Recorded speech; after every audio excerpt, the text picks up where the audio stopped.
আরজিকর কাণ্ডের প্রতিবাদে পুজোর অনুদান প্রত্যাহারের কথা বললেও পরবর্তীতে চেক নিতে দেখা গেল উত্তর ২৪ পরগনার অশোকনগর দোগাছিয়া বাবা পঞ্চাননতলা দুর্গোৎসব কমিটিকে।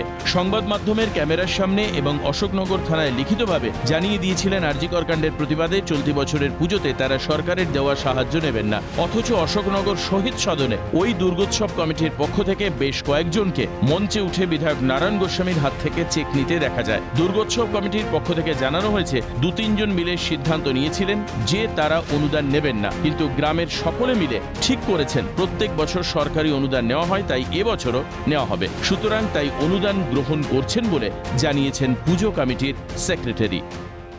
আমাদের মধ্যে কমিটির কয়েকজন মিলে ডিসিশনটা নিয়েছিল, তা আমরা গ্রামবাসী সকলে এক জায়গায় হয়ে আমরা ডিসিশন নিলাম। বিগত কয়েক বছর চেক আমরা নিয়েছি, অনুদানটা নিয়েছি, তো এবছর আমরা নিতে যাই। এটা হচ্ছে আমাদের সকলের আবেগের একটা জায়গা, ঠিক আছে? তো সেই জায়গাতে ডিসিশন নিতে গেলে গ্রামবাসী সকলকে নিয়ে আমরা ডিসিশন নিই একটা।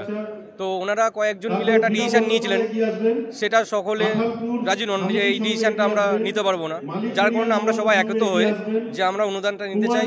গ্রামে পুজো যেভাবে হয়ে আসছে ওইভাবেই হবে, তো সকলের ডিসিশন নিয়ে আমরা আজকে এসেছি। আগের পুজো কমিটির বদলে গিয়ে নতুন কমিটি গঠন হয়েছে। নতুন কমিটির পক্ষ থেকে চেক নিয়েছেন বলে জানান পুজো কমিটির সদস্য। আমাদের গ্রামবাসীরা আমাদের জানালো যে আমরা এই অনুদান নিয়ে পুজো করব, তখন আমরা নতুন করে কমিটি তৈরি করে থানায় এসে আমাদের সমস্ত বক্তব্য জানিয়েছি এবং কাগজপত্র জমা দিয়েছি। এ বিষয়ে বিধায়ককে প্রশ্ন করা হলে তিনি জানান ওই দুর্গোৎসব কমিটির পক্ষ থেকে চেক নিয়েছে। অষ্টমীর দিন পুজোতে গিয়ে সকলের সঙ্গে খিচুড়ি খাওয়ার কথাও বলেন তিনি।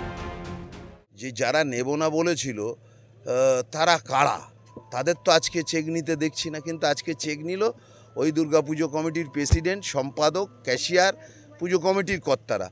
হতে পারে হয়তো ওই গ্রাম বা পাশের গ্রামের কোনো লোক বলেছিল আমরা এর নেব না, কিন্তু শেষ পর্যন্ত দুর্গাপুজো শেষ পর্যন্ত গুমা 2 এর এই পঞ্চাননতলা পুজো কমিটি উৎসবের পক্ষে।